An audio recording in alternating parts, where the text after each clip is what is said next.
नमस्ते, प्रणाम, गोड़ लगतानी भोजपुरिया जहान। हम संजय पुरवैया रोआ लोग के बहुत बहुत स्वागत करतानी। देखतानी आप लोग सुनी जा, हम लेके आए बनी एगो गज़ल। और आप लोग को अगर अच्छा लगी तो लाइक और सब्सक्राइब जरूर करम। तो सुनाई हूँ।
छोड़ा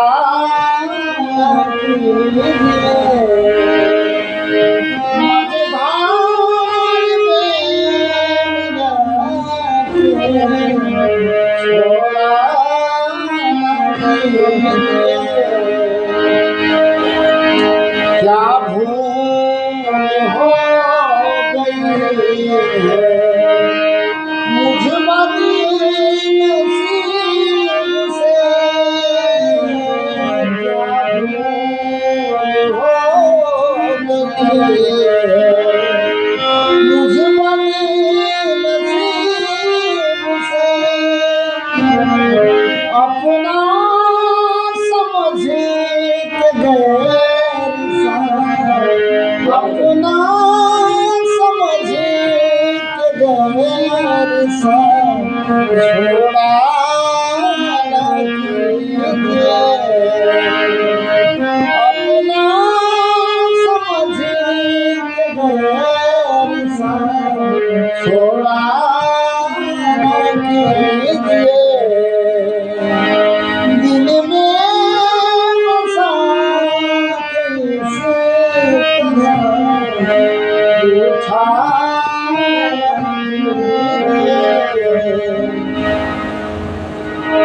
दिल में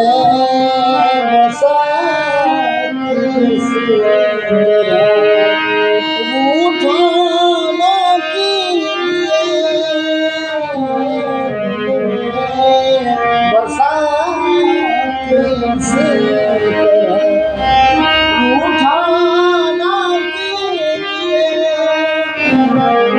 अपना समझ के गैर अपना समझ के गैर छोड़ा अपना समझ के गैर छोड़ा